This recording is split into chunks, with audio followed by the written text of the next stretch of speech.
صباح الخير، صباح الورد، صباح العسل على المتابعين اللي زي العسل. وحشتوني كتير كتير كتير كتير. جايه لكم النهارده بفيديو جديد وروتين جديد قوي كده وتغييرات هنعملها مع بعض. يعني انا واثقه ان شاء الله ان هي هتعجبكم جدا. الناس اللي بتتابعني طبعا وبيحبوني وانا بحبكم جدا، ما تنسونيش باللايك. والناس اللي اول مره تشوفك في قناتي، ان شاء الله المحتوى القناه بتاعي هيعجبك. اسلوب ان شاء الله يعجبك، سواء في تنظيفات برضو مختلفين. نحن نختلف عن الاخرين، نحن متميزون. ودايما ده اللي بقوله لكم، دايما زي ما بقوله لنفسي، خليكي دايما شايفه نفسك مميزه، خليكي دايما شايفه نفسك في مكانه كده عاليه، علشان الناس دايما تشوفك انت هي كمان في المكانه دي. دايما ثقي، خلي عندك ثقه كده في قدراتك، ان انت عظيمه في كل حاجه، ان انت بتحاولي تطوري من نفسك، ان انت بتحاولي تبقي علاقتك كويسه بالاخرين، لسانك كويس. اهم حاجه في ده كله عشان نبقى متفقين مع بعض، التربيه بتاعتنا. لازم الناس دايما تدعي لابونا وامنا كده، ان هم ربونا وعرفوا يربونا كويس، معاملتنا تبقى حلوه معاهم، لساننا طيب، السلوك بتاعنا، كل حاجه كده. خليكي في المكان اللي انت عايشه فيه جوهره ما بين الناس بجد، كلهم يبقوا شايفينك ان انت قمه الاحترام وقمه الادب، وكلهم يبقوا بيدعوا لابوك وامك كده ان هم ربوكي تربيه كويسه. ونقدر احنا كمان يا رب نربي اولادنا زي ما هم ربونا، مع ان في الزمن اللي احنا فيه ده صعب جدا جدا. يعني مش عارفه، احنا مهما حاولنا ان احنا نضغط على اولادنا، بس ما تفهموش احنا التربيه بتاعتنا مختلفه جدا عنهم. ربنا يعيننا عليهم ويجعلهم ذريه صالحه ويرزق كل مشتاق. كل ده رغيته وما قلتلكيش بقى اشتركي في القناه علشان هي هتعجبك جدا، وشوفوا لي الفيديو كامل عشان نكمل ان شاء الله الساعات. النهارده الروتين بتاعي زي ما انتم شايفينه كده، بدأ بشويه مشتريات نزلت جبتها وظبطت الدنيا كده. رصيت البيض، الزبده بتاعتي زي ما انتم متعودين معايا ان انا بقطعها كده وبظبطها وبحطها في علب برده. وزي ما انتم شفتوني بعمل الليمون، دي طريقتي في تفريز الليمون، بيقعد عندي شهر كامل في التلاجة بالطريقه دي، ما بيبص خالص. بس اهم حاجه زي متفقه معاكم ان احنا لازم نحط كده ورقه مناديل على وش العلبه من فوق، علشان قطرات الميه اللي بتنزل لو دخلت على الورق وبلته الليمون هيبوظ. وعلى فكره انا نسيت احط في وانا بصور معاكم، بس بعد ما احطه في التلاجة جايه افتحه بعدها بساعتين افتكرت ان هو ايه ده، انا ما حطيتش ورقه مناديل، حطيتها. وشويه خضار كده كنت محتاجاها. وبرده كنت جايبه في اليوم ده طماطم على فكره وغسلتها وحطيتها في التلاجة، كنت جايبه حوالي 2 كيلو ونص وحطيتهم في التلاجة. وجبت برده في اليوم ده سمك، الغدا بتاعنا هنعمل سمك، بس انا حاولت اتصل معاكم موضوع الغدا دوت لان احنا كنا شطورات طبعا في اعمال السمك، وفي احداث تانية في الفيديو مهمه عن ان احنا نحضر سمك مع بعض. غسلته طبعا ونضفته هو كمان وتبلته كده، هو كمان علشان يبقى جاهز. وانا بتبله، ما بتبله كده بعمله من ناحيتين بملح كده كمان عشان يبقى طعمه حلو من جوه ومن بره. واي تتبيله بتفيض برده بحطها على وشه كده. واهم حاجه عندي بالنسبه لي في الوقت دوت طبعا، عشان لو انا هحطه في التلاجة، والناس اللي اتفرجت عليا في الفيديو اللي فات لما خرجنا ورحنا فرح والفرح كان حلو جدا وشفت الفيديو، كان في بدايه الفيديو ان احنا غسلنا التلاجة ونضفناها تنظيف عميق علشان العيد. كان لازم طبعا الفه بستريتش علشان ايه، ما احطه في التلاجة ما يعملش ريحه وحشه في التلاجة. دخلنا بعد كده بقى على البلكونه، شايفين شكل البلكونه؟ يا رب ادعوا لي يا رب ما يحصلش اتربه تاني وما فيش تراب، علشان بجد انا تعبت. ده شكل البلكونه بتاعتي. البلكونه دي بقى النهارده احنا بس مش هننضفها.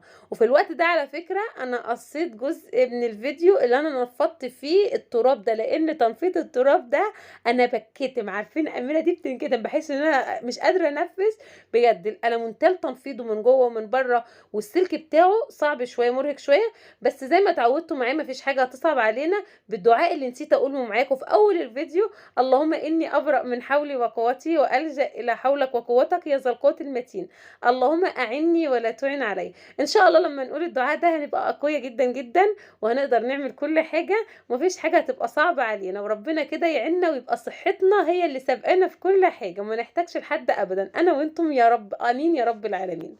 نفضتها كويس جدا طبعا وكنستها زي ما انتم شايفين معايا، كنست معاكم. وبعد كده دخلت بقى ان انا اغسلها، بغسل الالمونتال بالمساحه اللي انتم شايفينها دي بتاعه الباركيه دي ولا اسمها ايه. انا في اليوم دوت صحيت علشان ان انا هبدا اشتغل وكده، جيت افتكرت ان انا ما جبتش الغيار بتاع المساحه دي اللي بغسل بيه الحيطان او كده، ولان اللي عندي كان الظهر بتاعها يعني ايه باظ خلاص واتقطع ومش هينفع ادخلها فيها.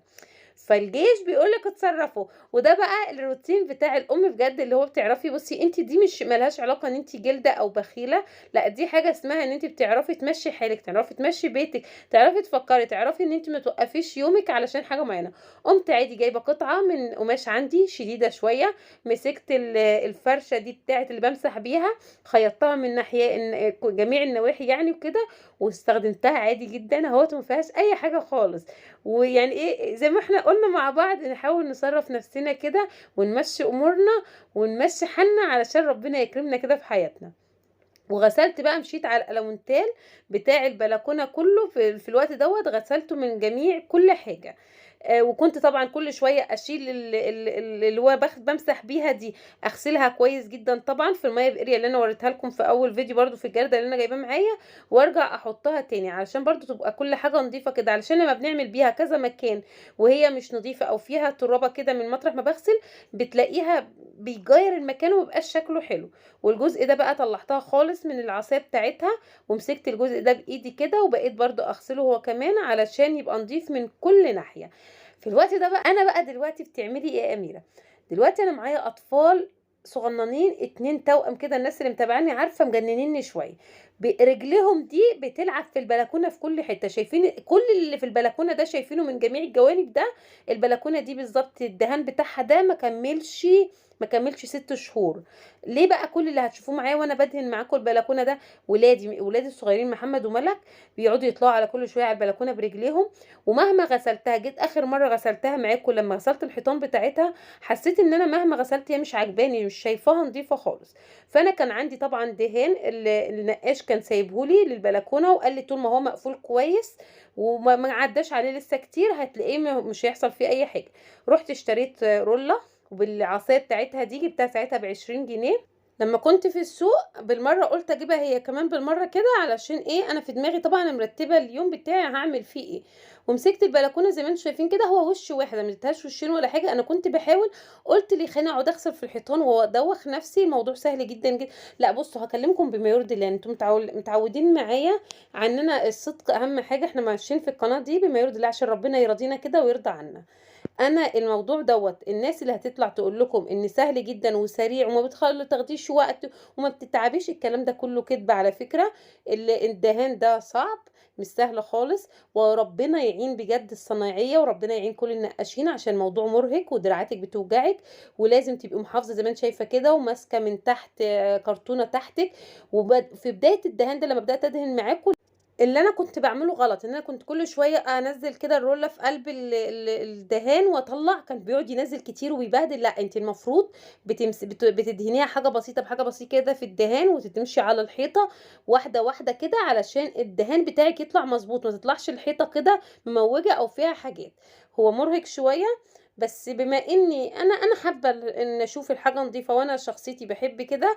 في نفس الوقت انا مش معقول هجيب نقاش مثلا علشان يدهن لي بلكونه، فانا ايه عادي عملتها. بس انتي لو ناويه تعملي حاجه زي كده في بيتك في شقتك، سواء في غرفه او سواء في بلكونه او سواء في حاجه، يعني لو في زوجك هيساعدك تمام ماشي، علشان انتي هتتعبي شويه بجد. والموضوع بس عايزك ان انتي تبقي هاديه كده، وتمسكي الروله زي ما قلت لك، ما تدهنهاش كتير في قلب الدهان علشان ما تبهدليش الدنيا. في الوقت ده بقى انا عايزه امسح الارض بقى، ما عنديش على فكره صرف في البلكونه، بس عايزه انعش البلكونه كده عشان احس ان هي بجد وصلت لدرجه نظافه اكون راضيه عنها. جبت شويه ميه كده وزي ما اتعودتوا معايا بديتول، انا بنضف بديتول على طول عشان الريحه وفي نفس الوقت بيعقم. وقمت ان حاطه كده رشه بقى في البلكونه، مغرقه البلكونه ميه، وبالفرشه كده قمت غسلاها كويس جدا جدا طبعا، ونشفتها كويس جدا. وما شاء الله اللهم بارك، يعني انا عارفين طول النهار بقى بعد ما خلصتها كده بقيت كل شويه ادخل ابص عليها، عايزه اقول لها انا معجبه بيكي جدا. شايفين ما شاء الله الحيطان بتلمع، الكرسي بتاعي حبيبي دوت اللي ما نقدرش نستغنى عنه، بنريح اعصابنا عليه. هنا البلكونه من ورا برده شكلها حلو ونضيف كده، وحطيت في الاخر بقى الحاجات اللي موجوده فيها. وكده خلصنا. انا بالنسبه لي اصعب جزء في الشقه هتقولي لي البلكونه، هقول لكم هنيجي بقى في الوقت ده، انا كنت دخلت عملت الغدا واتغدينا وخلصنا، وزوجي كمان نزل وراح فرح ورجع. وقلت ايه؟ لا راح فرح، استنى، لأ، ما كانش رايح الفرح، هو كان نزل راح يعمل حاجة ورجع، قُلت له: "أنت قبل أمّا تروح الفرح بقى اللي هتروحه لازم تعمل معايا الغرفة." هنعمل إيه؟ الاقتراح ده على فكرة مش اقتراحي خالص، أنا زوجي يعني اقترح عليَّ قال لي: "ما تيجي نغيّر الغرفة." الكلام ده من أسبوع، قُلت له: "نغيّرها إزاي؟" قال لي: "نعملها زي ما أنتم هتشوفوها عاملينها دلوقتي كده." على أساس ليه بقى الهدف من ده إيه، هو يعني عايز الدولاب عارفين اللي هو مزنوق جدًا في مكان صغير أوي جنب السراير، ولادي ما بيعرفوش يقفوا قدامه، ما بيعرفوش حتى لو عايزين يبصوا نفسهم في المراية بتاعة الدولاب أو يتصوروا قدامها مش عارفين خالص. فهو قال لي قُمت يعني نعمل الأوضة كده، قُلت له: "طب ما إحنا بالطريقة دي بالطريقة اللي إحنا هنعمل بيها السراير يعني بالطول الطريقة التانية، طب ما إحنا كده هنقفل البلكونة." فإحنا خدنا المقاس وضبطناه بالضبط قبل ما نشيل كل حاجة، واتأكدنا إن هيبقى فاضل حتة صغيرة كده ندخل منها البلكونة ونخرج، وكده كده أهو زي ما أنتم شايفين كده. وأنا اللي عاجبني في الشكل ده جدًا، جدًا إن أنا كنت حابة جدًا إن أحط السراير كده وفي وسطهم التسريحة بتاعتهم، وفي نفس الوقت المسافة هنا ما بين الدولاب حلوة، والستارة برضه هتظهر، ولسه طبعًا هاغيّر فيها حاجات واضبطها شوية. وبقى ما كمّلتش معاكم الغرفة في اليوم دوّة وما مسحتهاش، أنا بس حاولت زي ما أنتم شُفتوا كده إن أنا كنت باكنس تحت كل حاجة وبانضّف على أساس إيه، الأتربة كانت كتير تحت الدولاب والسراير. وخرجت في الوقت ده بقى شايفين الشقة مقلوبة والمراتب على فكرة في أوضة الصالون، وأنا سايبة المراتب في أوضة الصالون ونايمين عليها في اليوم اللي أنا باسجل لكم صوت دوّة وهينزل الفيديو. ليه بقى في اليوم ده ما عملتش أي حاجة تاني؟ أولًا عشان كنت تعبت برضه طول النهار شغل ونزلت رُحت سوق وعملت أكل وعملت معاكم البلكونة والدهان، وشفتوا بقى اللي أنتم شايفينه ده. وأنا واقفة في البلكونة والله يعني سبحان الله ربنا بي بي يعني بيرتّب حاجات كده ما بتبقيش حاطاها في حسبانِك. في ناس معدية بطماطم، الناس دي أنا عارفاها، يعني كنت باخد منهم حاجات وكده وهُم إيه، عارفينّي. فقعدت تنادي عليَّ اللي بتبيع تقول لي: "خدي، خدي ده جميلة جدًا." وما أعرفش إيه، قعدت أقول لها: "هتدّيني القفص بكام؟" قامت قالت لي: "هادّيه لِك ب100 جنيه." قُلت لها: "لأ، أنا مش هاخده ب100 جنيه." "من هنا لهنا يعني؟" قُلت لها: "أنا هاخده ب70 جنيه." قالت لي: "لأ ومش لأ." قُلت لها: "يعني إيه؟" قالت لي: "طَب أنا هنطلّعه لِك لحد باب الشقة كمان." فأنا في الآخر يعني الصراحة اديتها 75 جنيه في القفص، وجاي لي لحد عندي والحمد لله طلّعته لي لحد باب الشقة، حطيته لي في الصالة. فأنا ما تعبتش، يعني حاجة كده الحمد لله ربنا بيرتّب كده حاجات إن تيجي لِك في وقت ما تبقيش عاملة حسابها. في الوقت ده وإحنا بنعمل الأوضة أصلًا أنا وزوجي، حماتي الله يبارك لها هي اللي قعدت كده زي ما أنتم شفتوها في الصالة، كانت مقسماهم لي بقى حاطة لي الطرية مع بعضها أوي، الجامدة اللي هتتحط في التلاجة. وأنا بعد كده بقى بعد ما خلصنا الغرفة وكنستها وطفيت النور زي ما وريتها لكم كده، خرجت بقى خدتهم على الحوض كده، غسلتهم. حماتي برضه الله يبارك لها المصفتين اللي شفتوني شلتهم في أول ما دخلنا المطبخ، دول الجامدين اللي هيتحطوا في التلاجة، دي غسلتهم وحطّهم لي في المصفى وقالت لي بقى ابقي شيليهم في التلاجة. وأنا وقفت بقى زي ما أنتم شايفين كده أضبّطها وأعملها في الحِلَل وأضبّط الدنيا يعني. ما شاء الله اللهم بارك يعني ربنا يعني إيه، يرزقكم جميعًا كده وييجي لكم حاجات لقطة كده زي ما جات لي، يعني إيه وأنتم واقفين في بلكونة من غير ما تنزلوا ولا تطلعوا ولا تشيلوا ولا تعملوا أي حاجة. وهي ما شاء الله الطماطم حلوة جدًا، هي ساعتها قعدت تقول لي من الشارع على فكرة، تقول لي: "هي مش هتندمي، أنا باقول لِك أنتِ عارفة إن إحنا ما بنقولكيش خدي حاجة وِحشة." لإن هُم عارفين عننا إن إحنا ما بناخدش أي حاجة، يعني هي عارفة إن ده حاجة لو مش حلوة جدًا، جدًا مش هاخدها. وزي ما اتعودتوا معايا طبعًا هاحط عليها السكر والملح اللي بيضبط الحموضة وبيضبطها كده، وحطيتها على النار في الوقت ده، ومش هاكمل معاكم بقى الفيديو عشان كنت تعبانة بجد مش قادرة أصور تاني، بس استنوني بقى الفيديو الجاي عشان نعمل تنضيفات عميقة لغرفة الأطفال وبقية الشقة. باي